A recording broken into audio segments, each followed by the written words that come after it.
Él es Él es todo para todo para mí mí, soy y soy feliz, feliz, pues pues vive en vive en mí. mí. Ya no Ya no puedo yo puedo yo dejar dejar su su santo santo nombre de nombre de alabar alabar y por y por la la eternidad. eternidad.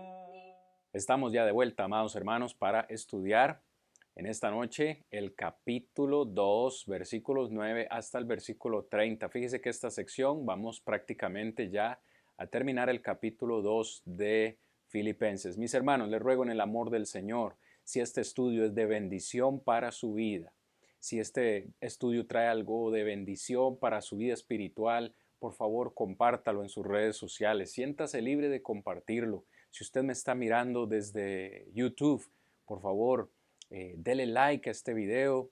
Esto nos va a ayudar a que YouTube multiplique o envíe este video a más personas. Por favor, envíelo, compártalo, estudie y sobre todo que todos podamos poner en práctica lo que hemos estado aprendiendo. La carta a los filipenses, una carta muy especial.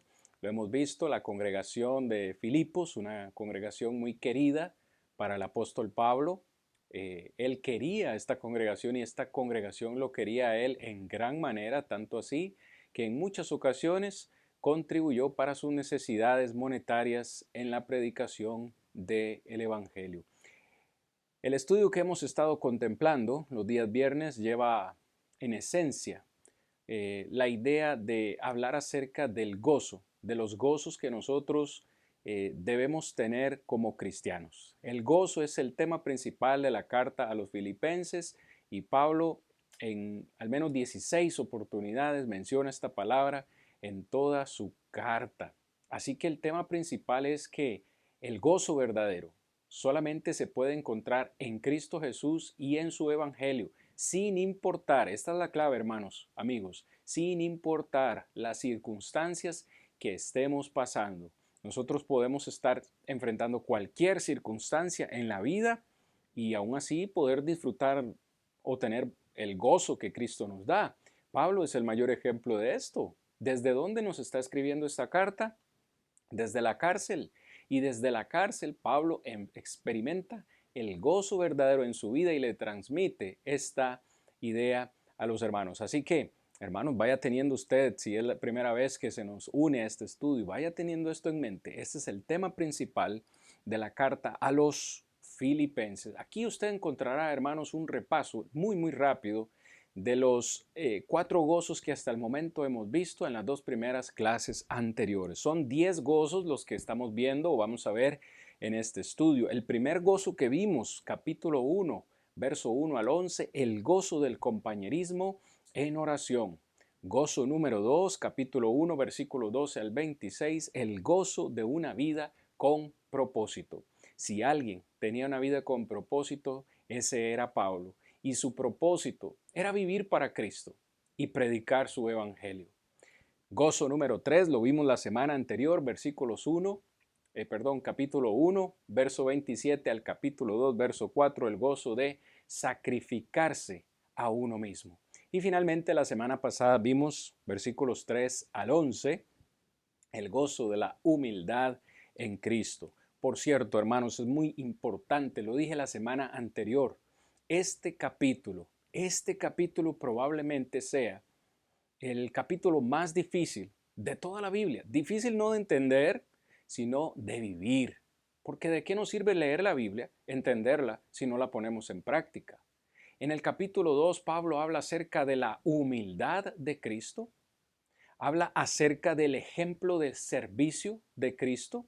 Por ahí usa la expresión, hablando de Cristo, siendo en forma de Dios.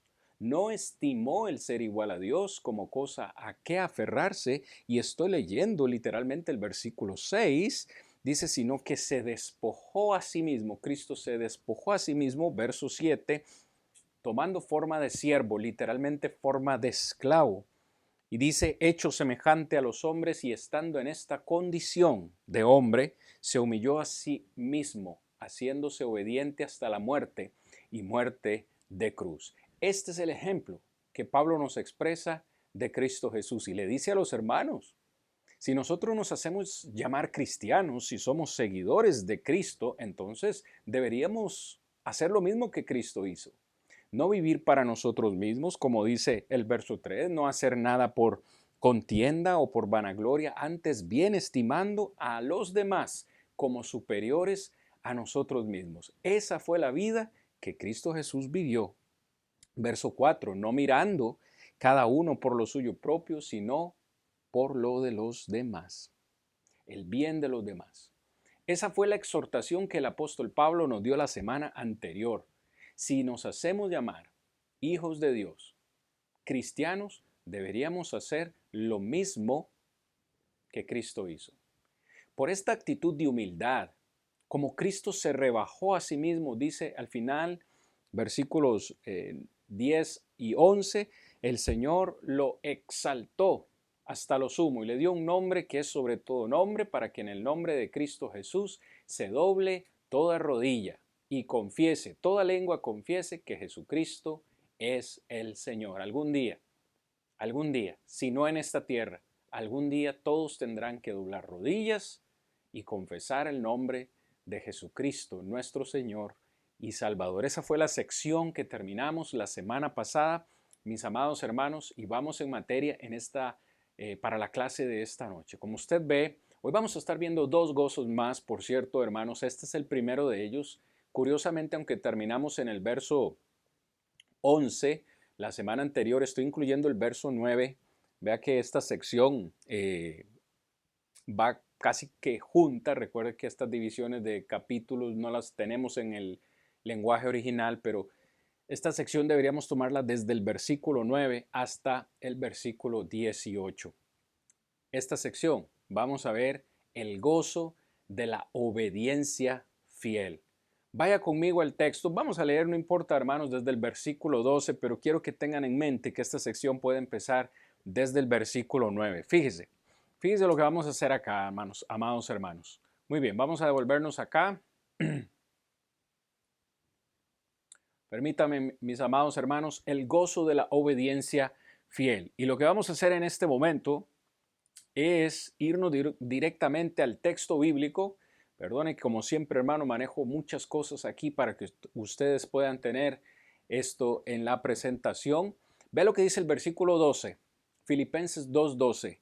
Por tanto, hermanos, estas dos palabras son importantísimas, mis amigos que hoy me escuchan. Por tanto es una expresión o una frase que conecta lo que acaba de decir con lo que a continuación va a decir. Es decir, como Cristo fue humilde, como Cristo fue un ejemplo de servicio y se rebajó a sí mismo, Dios lo exaltó hasta lo sumo y le dio un nombre que es sobre todo nombre. Por tanto, ¿qué es lo que tenemos que hacer nosotros? Vean lo que dice Pablo. Por tanto, amados míos, les escribe, como siempre habéis obedecido, no como en mi presencia solamente, sino mucho más ahora en mi ausencia, ocupaos en vuestra salvación con temor y con temblor.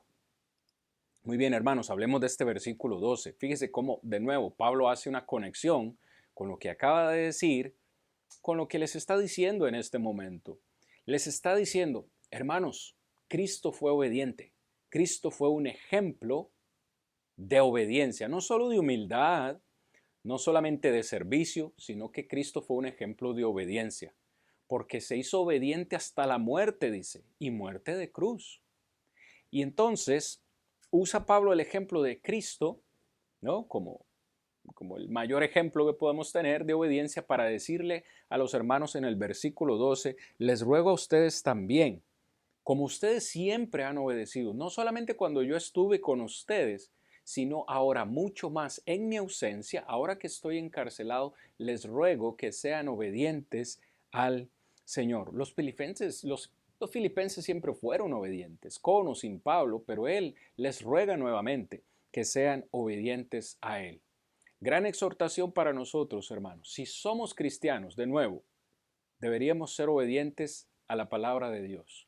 Deberíamos ser obedientes a su santa voluntad. A los que hoy me dirijo, si usted tiene hijo, si usted tiene hija, tiene hijos, ¿obedecen siempre sus hijos de buena gana? Porque no es solamente obedecer, hermanos, es obedecer con gozo. Recuerde que en esta sección estamos hablando precisamente de eso que usted tiene en la presentación, el gozo de la obediencia fiel. Es lindo obedecer a alguien, pero cuando uno lo hace con alegría, qué triste es tener que obedecer a alguien simplemente por una responsabilidad. Sabe que hay muchos que obedecen a sus jefes, a sus patrones en el trabajo, porque no les queda de otra, si no pierden su trabajo. En ocasiones nuestros hijos nos obedecen porque no hay de otra, somos sus padres, pero no hay nada más hermoso que alguien obedezca con gozo. ¿Obedecemos nosotros al Señor con gozo? ¿Es que acaso los mandamientos del Señor son gravosos para que nosotros obedezcamos de mala voluntad? Pablo le dice a sus hermanos en Filipos, yo sé que ustedes han sido obedientes, pero les ruego ahora que continúen siendo obedientes en mi ausencia. Pero les especifica, hermanos, especialmente en qué necesitan ellos ser obedientes. Al final, parte B del versículo, les dice, mucho más ahora en mi ausencia, ocupaos en vuestra salvación con temor y con temblor. Hermanos, hablemos acerca de esta expresión, ocuparnos en nuestra salvación. Hoy pregunto, ¿será que nosotros somos responsables de nuestra propia salvación? ¿Será que hay algo que nosotros tengamos que hacer por nuestra propia salvación? Pregunto de otra forma, ¿tiene el ser humano algún rol de participación para lograr su salvación o lograr obtener su salvación? Hermanos y amigos, ustedes que me escuchan hoy, mucho hemos escuchado, probablemente usted también, que la salvación es por gracia. Efesios capítulo 2, versículos 8 en adelante. Y el decir que la salvación es por gracia, simplemente es decir que la salvación no la podemos ganar. Eso está claro. No hay nada que usted y yo podamos hacer para ganar la salvación. Ya Cristo Jesús venció en la cruz. Él ganó la salvación por nosotros.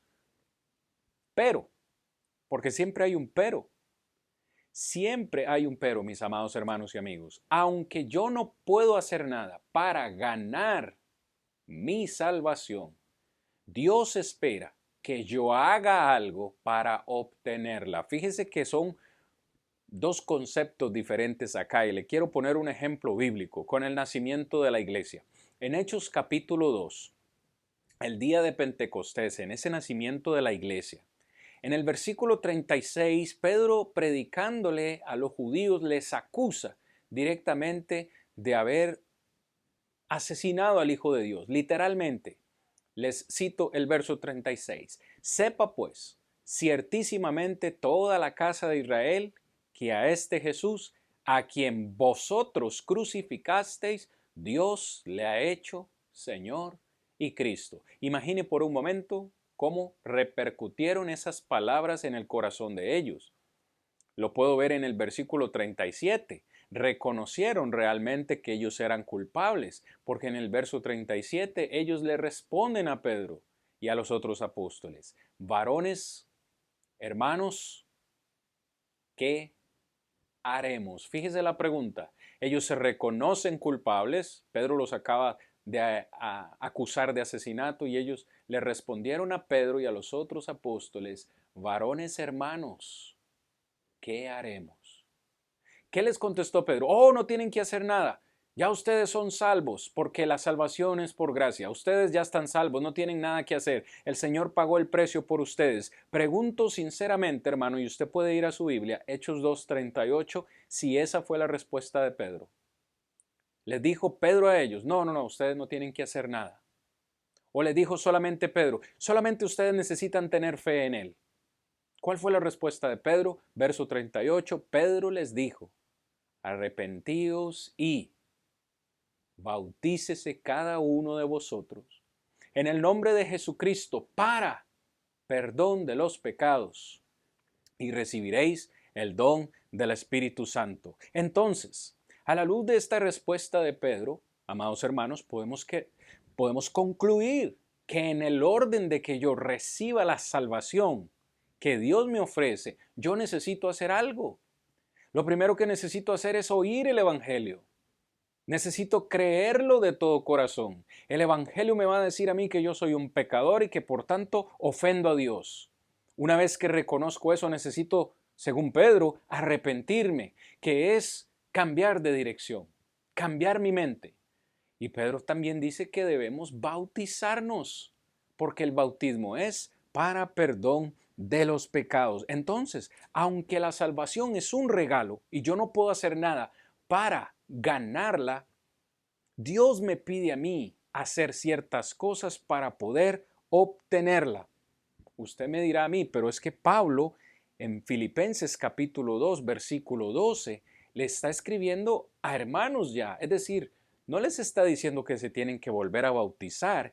¿Qué quiere decirles Pablo cuando les dice que se ocupen en su salvación con mucho temor y temblor? La palabra ocuparse en este contexto trae la idea de llevar algo hasta el final. Ese podría ser una definición de la palabra original, llevar algo hacia el final. Es decir, piense en la salvación. Cuando usted se bautiza, Dios le regala, le concede esa salvación y usted es el encargado de llevarla hasta el final. Tomar con usted esta salvación en su vida y llevarla hasta el final. En otras palabras, la salvación no termina allí cuando nos bautizamos. Hay que llevarla hasta el final, sea hasta el final de nuestra vida o hasta el final, el día de que Cristo regrese por segunda vez a la tierra. Ojo con esto. Yo no estoy diciendo, ni Pablo está diciendo acá, que ocuparnos de nuestra salvación es algo que nosotros podamos hacer solos. No, no podemos hacer solos. Yo no puedo llegar hasta el final siendo el único que participa en este proceso. De hecho, Pablo dice que debemos ocuparnos con mucho temor y temblor. Otras palabras que podríamos usar aquí para temor y temblor sería con mucho respeto, con mucha reverencia, en otras palabras, con mucho esfuerzo.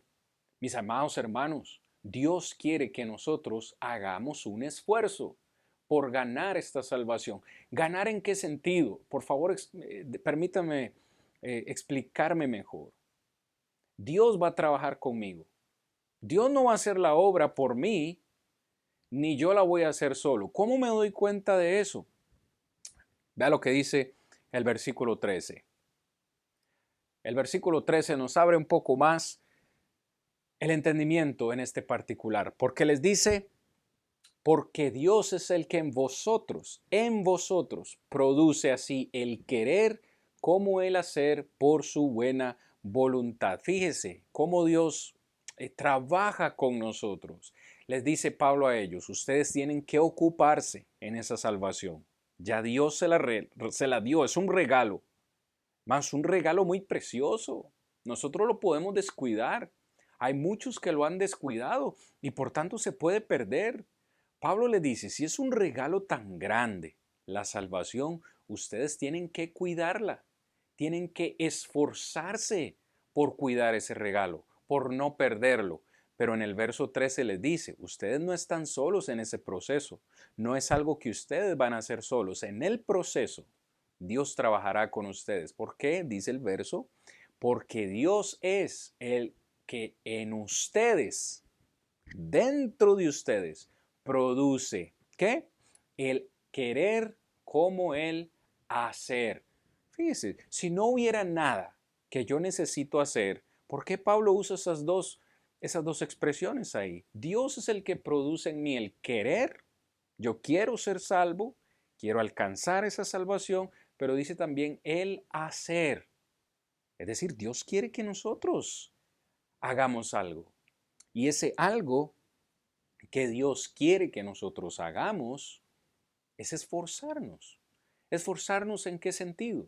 En apartarnos cada vez de las contaminaciones de este mundo. Dios quiere que yo constantemente me santifique, que en otras palabras sería apartarme cada día más del pecado, vivir de una manera diferente, Ese es el esfuerzo que Dios quiere ver en mí.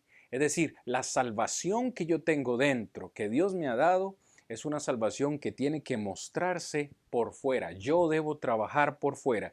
Dios trabaja en mí adentro y yo trabajo afuera. Los demás tienen que ver que yo soy salvo, tiene que verse. Por eso es que Cristo dijo, vosotros sois la luz de este mundo, vosotros sois la sal de esta tierra. ¿Cómo puede alguien darse cuenta que yo soy diferente, que yo soy hijo de Dios? Tiene que verse por fuera, pero el que está trabajando en mí es Dios. No soy yo, no es Cristian el que ha logrado esto, de apartarse del mundo, de vivir santamente y de ser diferente a los demás. No soy yo, por mis propios méritos, el que logro ese propósito final. Es Dios el que trabaja en mí por su buena voluntad. Es decir, Dios pone restricciones en nuestra vida, no porque Él quiera hacer nuestra vida más difícil, sino porque Él sabe qué es lo que a nosotros nos conviene. Por su buena voluntad. Él es el que quiere, el que nos motiva, el que pone en nosotros el querer, como también el hacer. Me fascina, hermanos, hablar de este tema. En este contexto, hacer, la palabra hacer, podríamos interpretarla como esa energía que Dios suple a la persona que está en esta carrera. Dios quiere que yo termine mi carrera. Como dijo el apóstol Pablo, he peleado la buena batalla, he acabado la carrera. Estoy listo para recibir la corona de vida que Dios tiene preparada para mí. Y no solo para mí, sino a todos aquellos que aman su venida. ¿Quién es el que me da esa energía para terminar la carrera? Es el Señor. Yo no podría terminar solo. Pero entonces, hermano, unamos estos dos conceptos. Dios trabaja, pero también Él quiere que yo trabaje. No podemos dejarle a Él todo el trabajo. Nosotros tenemos que poner un poco de nuestro esfuerzo. Ahí es cuando Pablo le dice, ustedes ocúpense en su salvación. No puedo yo decir, ya Dios me ha salvado y no tengo nada más que hacer, puedo vivir la vida que yo quiera. No, debemos continuar siendo obedientes a sus mandamientos, como estamos viendo en esta noche, con una obediencia, pero una obediencia fiel, una obediencia con gozo, hermanos, como lo estamos viendo en esta sección. Muy bien, el verso 14 sería un versículo para nosotros memorizar. Es un versículo sencillo, sencillo de leerlo, sencillo incluso de memorizarlo, pero sí o no, léalo conmigo, hermanos, será un versículo difícil de poner en práctica. Haced todo sin murmuraciones y contiendas. Fíjese, luego de decirles, ustedes necesitan ocuparse de su salvación, necesitan vivir en esta vida obedientemente, casi que me imagino a los hermanos preguntándole a Pablo, ¿ser obedientes en qué?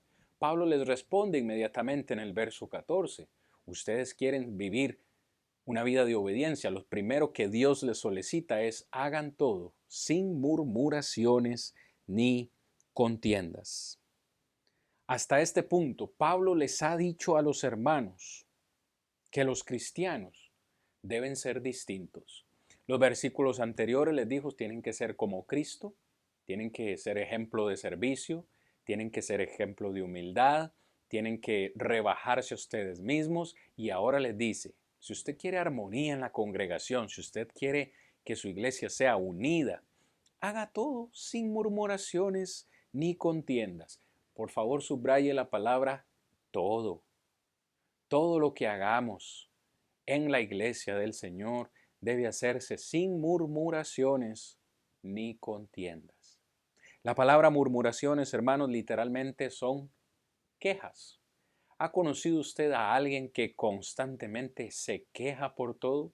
Se queja porque sale el sol, se queja porque sale la lluvia, se queja porque sí y se queja porque no. ¿Ha usted conocido a alguien así? Yo he conocido y probablemente no voy a ser hipócrita. Yo también me he quejado en muchas ocasiones por las circunstancias de mi vida, porque es una naturaleza humana quejarnos. ¿Recuerda usted a los judíos en esa peregrinación por el desierto? Estamos cansados del maná. ¿Para qué nos trajiste aquí para morir de hambre, Moisés? Queremos carne. Dios les envía carne. Se hastiaron de la carne. Queremos agua. Tenemos calor. Tenemos frío. Esto y lo otro. Y Dios una y otra vez los reprendió, por estarse quejando. Pablo dice, en la iglesia debemos hacer todo sin murmuraciones, sin estarnos quejando, pero también debemos hacerlo sin contiendas. Alguien aquí podría interpretar contiendas como alguien que es irracional en sus argumentos o alguien que discute solamente por discutir. De nuevo, ¿ha conocido usted a alguien que solamente discute por discutir y en todo tiene que sacar alguna contienda, alguna disensión? ¿Por qué Dios nos pide esto, hermanos?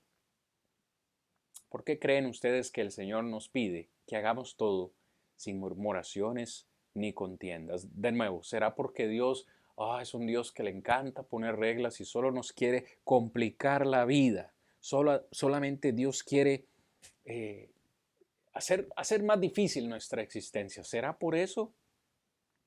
¿Cuál es el propósito por el cual Dios nos pide que hagamos todo sin estas dos malas actitudes? Respuesta inmediata en el verso 15. Léalo conmigo. Dice, para que seáis irreprensibles, para que seáis sencillos, para que seáis hijos de Dios sin mancha en medio de una generación maligna y perversa. Vea los propósitos que encontramos allí. Wow, yo siempre me he maravillado. Vea qué fácil, para decirlo de esta forma, vea qué fácil es convertirnos en alguien irreprensible. Por cierto, irreprensible no es alguien sin pecado o sin defectos, porque todos los tenemos, sino alguien que ha sido purificado, alguien que ha sido completado, alguien que difícilmente se le puede señalar una falta. Dios dice, ¿usted quiere ser irreprensible? Haga todo sin murmuraciones ni contiendas. Usted quiere ser una persona sencilla, humilde, sumisa. Haga todo sin murmuraciones ni contiendas. Esta me impacta demasiado, porque todos pensaríamos que como bajamos a las aguas del bautismo ya somos hijos de Dios. Y lo somos. Pero ¿por qué dice esto Pablo? Pablo, para que seáis hijos de Dios sin mancha. ¿Usted quiere ser un hijo de Dios sin mancha? Haga todo sin murmuraciones ni contiendas. En otras palabras, no se queje. Mientras sirve al Señor, no se queje ni discuta con los demás sobre situaciones que no tienen relevancia.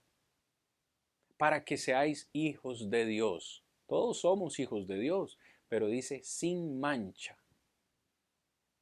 Entonces los hijos de Dios pueden tener manchas en su expediente.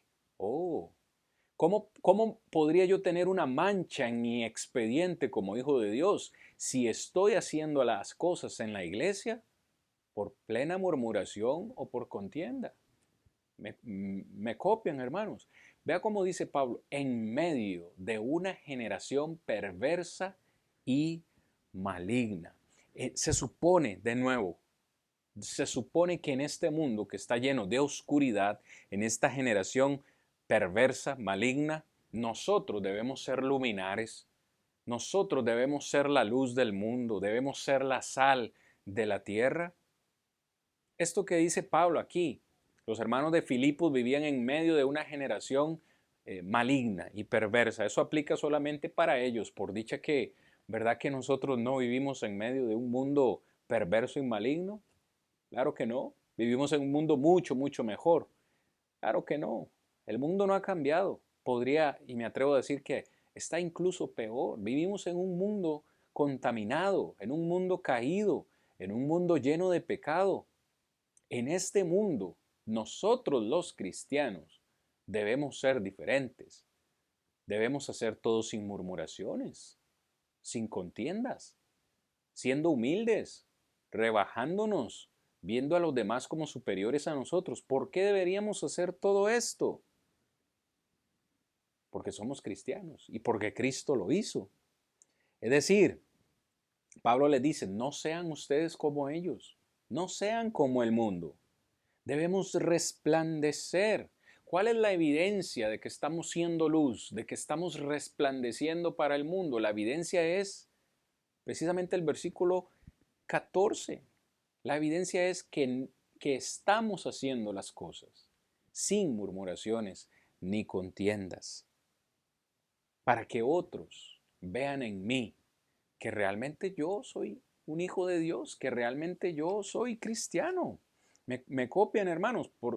O sea, si hago lo contrario, si yo estoy haciendo las cosas, si soy cristiano y en la congregación estoy haciendo todo con murmuraciones y lo estoy haciendo con contiendas, lejos de ser luz, estoy siendo oscuridad, estoy siendo como el mundo. Y el mensaje de Pablo es que debemos ser obedientes, diferentes a la gente que está a nuestro alrededor.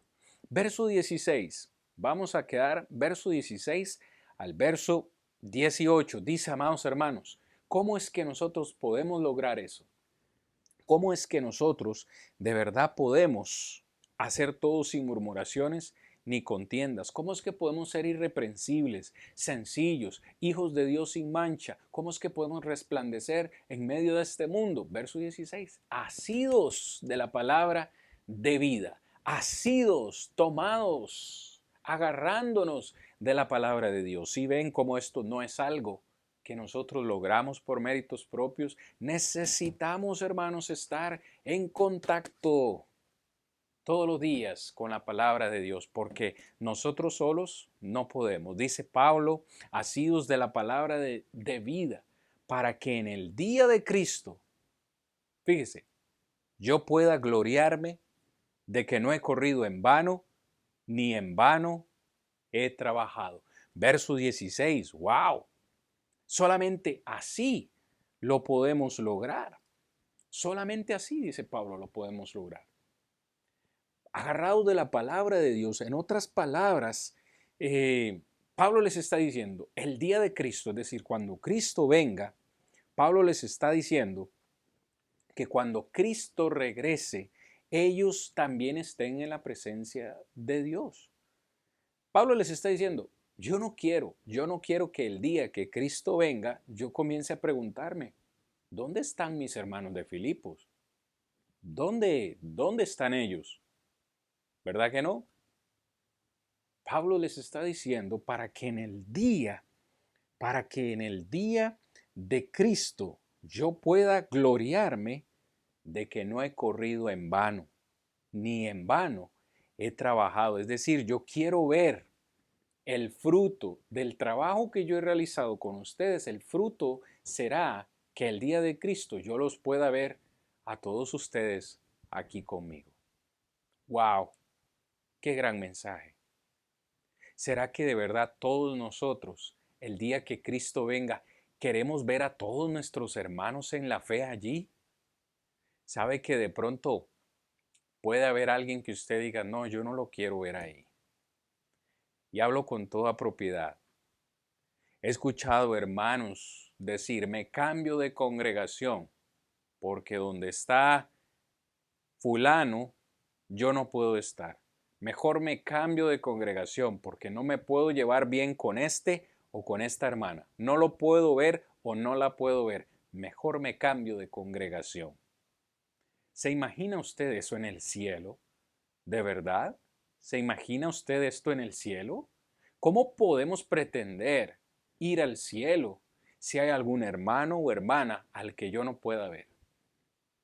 Pablo dice, mi gozo final, y lo dice acá en el versículo 17, usted puede leerlo conmigo para que vea que no es algo que yo me lo estoy inventando. En el verso 17 dice Pablo, y aunque sea derramado en libación sobre el sacrificio y servicio de vuestra fe, me gozo y regocijo con todos vosotros Y asimismo, verso 18, gozaos y regocijaos también vosotros conmigo. Pablo les dice, mi gozo final será poder verles algún día cuando Cristo venga por segunda vez y yo los pueda ver a ustedes viajando conmigo hacia la eternidad. En otras palabras, verso 17 y verso 18, Pablo dice, aunque la muerte llegara para mí, esta es la expresión que usa, aunque yo sea derramado en libación sobre el sacrificio, es decir, aunque literalmente su sangre fuera derramada y él llegara a la muerte, dice Pablo, si ese es el precio para poder verlos a ustedes aquí conmigo, si yo tengo que morir para verlos a ustedes conmigo, lo haré con gozo. Y me regocijo, usa ambas palabras, me gozo y me regocijo con todos vosotros. Verso 18, ustedes también, asimismo, les dice, gozaos y regocijaos vosotros también conmigo. El gozo de la obediencia fiel. ¿De verdad, hermanos, será que queremos ser fieles al Señor en obediencia, pero hacerlo con gozo? ¿Será que estaríamos dispuestos de llegar incluso al punto de la muerte por servir a nuestros hermanos, por servirles?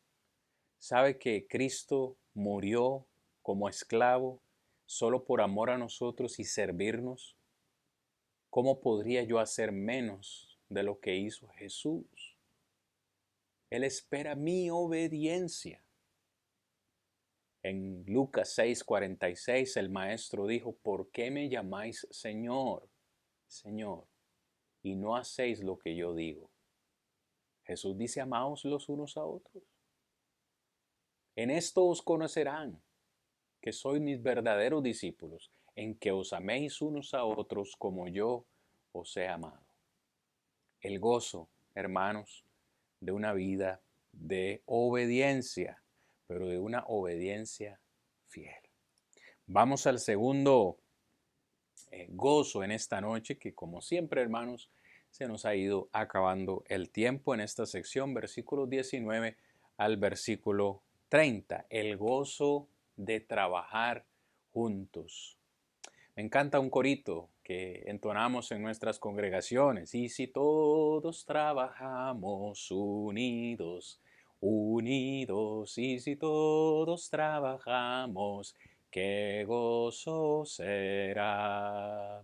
Probablemente usted ha escuchado ese corito, me encanta, me fascina, trabajar juntos. No hay nada que produzca más gozo para nosotros en la obra que trabajar juntos. Nada me ha llenado más de gozo a mí en las congregaciones donde he trabajado cuando veo que todos los hermanos se unen a trabajar, sea para limpiar el edificio, sea para ir a evangelizar, sea para cualquier proyecto que honre el nombre del Señor. Ver a los hermanos trabajando juntos siempre nos llenará de gozo a nosotros los predicadores. Y en esta sección, Pablo va a hablar de sus dos o uno, creo que son dos, me corrijo hermanos, sus dos más cercanos colaboradores. Verso 19, vamos a leerlo. El primero de ellos, verso 19, dice el apóstol Pablo. Permítame hermanos, como siempre. Había olvidado que tenía la Biblia. Ok, ahora sí. Muy bien. Dice Pablo, espero en el Señor Jesús.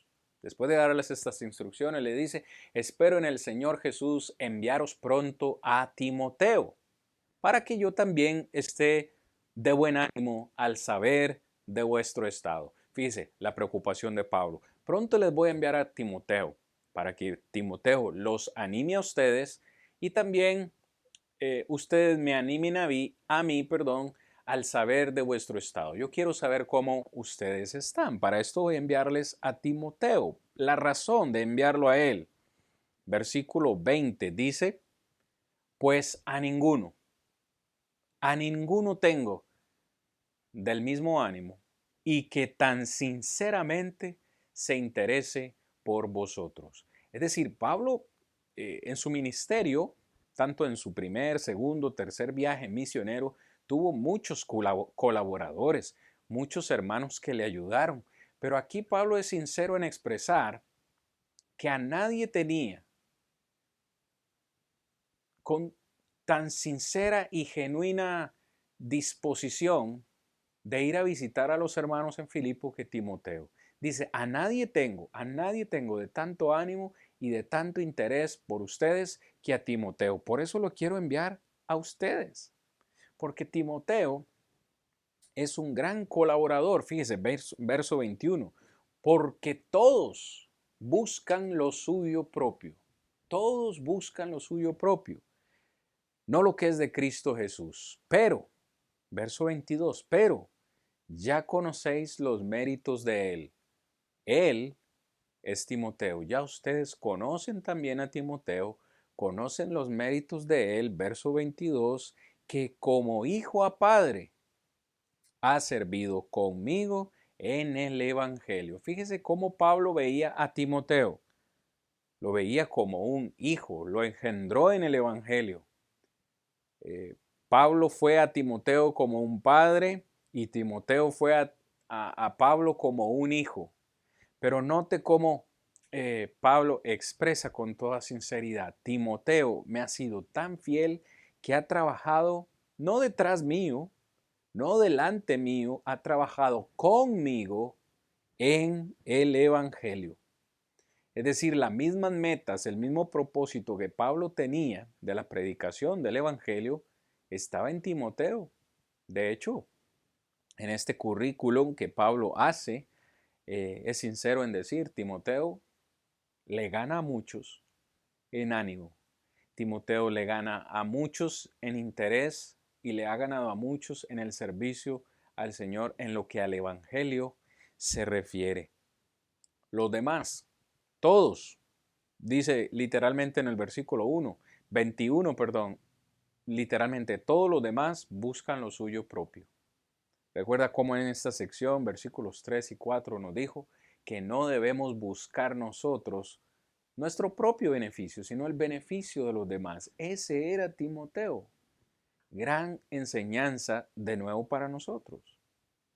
Debemos velar por estar trabajando en el Evangelio, en la predicación del Evangelio, pero no tratando de agradarnos a nosotros mismos. Fíjese cómo, aunque Pablo quería enviar a Timoteo, esa fue su idea principal, se vio obligado, no sé si debería decirlo de esta forma, pero aunque él quería enviar a Timoteo, se vio obligado en esta ocasión a enviar a otra persona. Vea, verso 23, así que a este espero, aún no lo ha enviado, tenía el deseo de enviarlo, a este espero enviaros luego de que yo vea cómo van mis asuntos. Sin embargo, antes de enviar a Timoteo, verso 25, tuve por necesario, permítame, me corrijo hermano, estoy saltándome el verso 24, y confío en el Señor que yo también iré pronto a vosotros. De nuevo, estamos hablando en esta sección, hermanos, como usted puede ver, el gozo de trabajar juntos. Pablo trabajó por el Señor, pero nunca trabajó solo. Siempre tuvo compañeros de milicia. En esta oportunidad nos habla de Timoteo y cuál fue la disposición de Timoteo de trabajar con él. Pero no solamente Timoteo. Él le dice, yo quisiera ir con ustedes. Espero en el Señor que algún día tendré la oportunidad de ir a ustedes. Pero mientras yo puedo ir, y mientras envío a Timoteo también, no quiero que ustedes estén solos. Voy a enviarles a Epafrodito. Verso 25. Mas tuve por necesario enviaros a Epafrodito. ¿Quién es Epafrodito? Si yo le pregunto a usted en esta noche, ¿quién es Epafrodito? ¿Qué sabe usted de Epafrodito? Probablemente usted me diga, no sé mucho de Epafrodito. Mire cómo lo describe Pablo. Voy a enviarles a Epafrodito, mi hermano. Es decir, Epafrodito era cristiano, hermano en la fe. También le describe como un colaborador, ¿sí? Un colaborador, uno que estaba trabajando hombro a hombro, brazo a brazo con Pablo en el ministerio también. le describe como un compañero de milicia. En esta parte, la milicia, la idea de la milicia lleva la idea de un soldado, ¿no? Que lucha. Ha visto que los soldados en las guerras siempre se acompañan. Si uno cae, no lo deja, perdón, no lo deja morir ahí, lo levanta. Pablo dice, Epafrodito ha sido un compañero de milicia también. Dice, y ahora es vuestro, no mío, no solamente mío, es vuestro mensajero y vuestro ministrador en mis necesidades. Esta palabra ministrador en el versículo que acabamos de leer, en el verso 25, habla acerca de alguien, esta es la idea original de la palabra original, alguien que gastaba su propio tiempo, su propia energía y sus propios recursos monetarios para servir a alguien. No solamente era alguien que decía, bueno, ¿qué? Estoy aquí para servirles. ¿Qué puedo hacer? No, no solamente eso, sino que es alguien que estaba dispuesto a ocupar su propia energía, fíjese, su propio tiempo y si era necesario, sus propios recursos económicos para servir a una persona. Y Pablo lo describe así, Él es vuestro mensajero y también vuestro ministrador en mis necesidades. Es decir, que cuando Pablo estuvo en necesidad, Epafrodito fue uno que siempre estuvo ahí para brindarle su tiempo, su energía e incluso sus recursos económicos. Ese tipo de ministrador, ese tipo de servidor es el que Dios quiere que nosotros seamos. Pero la pregunta continúa siendo la misma. ¿Lo somos, hermanos? ¿Realmente estaremos dispuestos a dar nuestro tiempo, nuestra energía y nuestros recursos económicos solamente para servir a los demás? Verso 26, vea lo que dice Pablo acerca de la situación de Epafrodito. Le dice a los hermanos, porque él, Epafrodito, tenía gran deseo de veros a todos vosotros, probablemente anteriormente, y gravemente se angustió.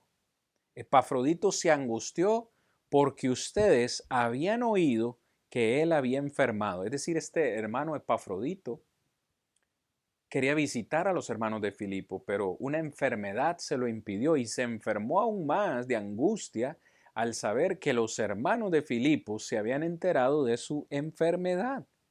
Verso 27, pues en verdad, esto no fue mentira, ni fue algo que se imaginó, en verdad estuvo enfermo, tan enfermo que estuvo a punto de morir. Pero Dios tuvo misericordia de él, dice Pablo. Y no solamente de él porque lo sanó, sino que Dios también tuvo misericordia de mí. ¿Cómo de mí? Para que yo no estuviese o para que yo no tuviese tristeza sobre tristeza. En otras palabras, Pablo dice, un hermano que me ha sido de tanta ayuda, un hermano que ha sido mi colaborador, mi compañero de milicia, mi ministrador en mis necesidades, si yo hubiera visto a Epafrodito morir aquí sirviéndome en la cárcel, hubiera producido gran tristeza en mí. Saber que un hermano me ha estado sirviendo aquí en la cárcel y verlo morir, probablemente Epafrodito se había enfermado allí, sirviendo a Pablo en la cárcel. ¿Cómo se hubiera sentido Pablo? Probablemente se hubiera sentido culpable de que Epafrodito haya muerto por estarle sirviendo ahí a él. Y él es sincero y dice, Dios tuvo misericordia de él porque lo sanó y tuvo misericordia de mí para que yo no tuviese una tristeza sobre tristeza. Es decir, Dios tiene misericordia de nosotros en todo tiempo. Pero ve el propósito, mis hermanos, en el versículo 28. ¿Cuál fue el propósito de Pablo al enviar a Epafrodito a los hermanos de Filipo? Les dice, así que le envío con mayor solicitud para que al verle de nuevo os gocéis y yo esté con menos tristeza. El propósito de enviarles a ustedes a Epafrodito es para que él los anime, para que ustedes se gocen de nuevo al verlo, para que se gocen de ver cómo el Señor recuperó su salud y ahora está con buena salud visitándolos y llevándoles mis saludos, mis buenas vibras, mi carta. Hermanos, qué gran motivación saber que tenemos hermanos en la fe que nos sirven y que siempre están dispuestos a estar cerca de nosotros a pesar de las circunstancias. Pablo dice, yo sé que Él los va a animar a ustedes y esto también me va a animar a mí, dice, y yo esté con menos tristeza.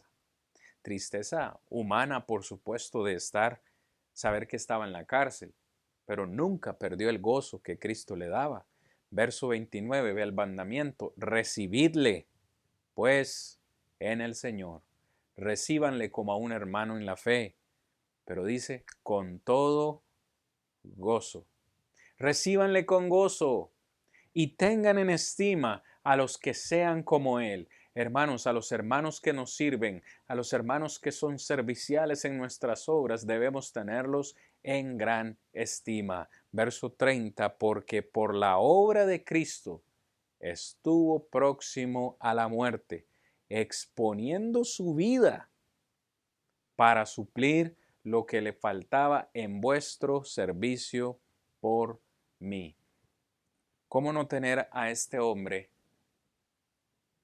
en una excelente posición? ¿Cómo no amar a un hermano así? ¿Cómo no exaltarlo? ¿Cómo no reconocerlo? ¿Cómo no dignificarlo? Le dice Pablo a los hermanos, Epafrodito ha sido una gran pieza en el servicio mío y en el servicio a ustedes. Recíbanlo en el Señor, pero recíbanlo con gozo. Deben gozarse ustedes de saber que tenemos hermanos que trabajan juntos con nosotros. Yo no sé cómo será en sus congregaciones. Espero que sea un ambiente de armonía en el trabajo. Espero que sus congregaciones estén trabajando juntas, hermanos y amigos, porque no hay mayor bendición para la iglesia. Para Dios el Padre no hay más gloria. No hay mayor gloria, perdón, que ver a sus hijos trabajando en armonía. Usted que me escucha, si usted tiene varios hijos, ¿cómo se siente usted cuando sus hijos juegan en armonía o trabajan en un proyecto armoniosamente? ¿Verdad que nos sentimos bien? Pero ¿cómo nos sentimos cuando nuestros hijos discuten o pelean o están enojados entre sí? ¿Verdad que nos sentimos tristes y hasta queremos promover que ellos arreglen sus diferencias? ¿Cómo cree usted? Déjeme preguntarle de esta forma. Analice su congregación, porque yo les hablo a ustedes en esta noche y no sé cómo son sus congregaciones, pero analice su congregación, analice su vida y pregúntese, ¿será que la actitud que yo tengo y que los hermanos tienen en mi congregación, será que esa actitud agrada, hace sonreír a Dios? ¿O será que nuestra actitud en nuestra congregación local está haciendo a Dios entristecer? ¿Será que estamos recibiendo a los hermanos con gozo? ¿Estamos trabajando con ellos con gozo? ¿Con alegría servimos al Señor juntos? Espero de todo corazón que así sea, porque es uno de los gozos que Pablo expresa aquí que nosotros debemos tener. Él sentía gozo de contar con Timoteo, sentía gozo de contar con Epafrodito, sentía gozo de contar con los hermanos en Filipo, y no se lo cayó, se lo expresó. Hermanos, en esta noche hemos visto una gran lección. El gozo de trabajar juntos, pero no solamente el gozo de trabajar juntos, ¿verdad que no? ¿Cuál fue el otro gozo que vimos? El gozo de la obediencia fiel. el gozo de la obediencia fiel al Señor y el gozo de trabajar juntos como iglesia. Espero de todo corazón que podamos completar estos dos propósitos en nuestra propia vida y también como congregación. Este ha sido el estudio de hoy. Amados hermanos y amigos, gracias por acompañarme, gracias por su paciencia, gracias por el apoyo a este ministerio. Dios mediante, nos encontramos la próxima semana para continuar estudiando la carta a los Filipenses. Hasta entonces, que la paz de Dios esté siempre con ustedes.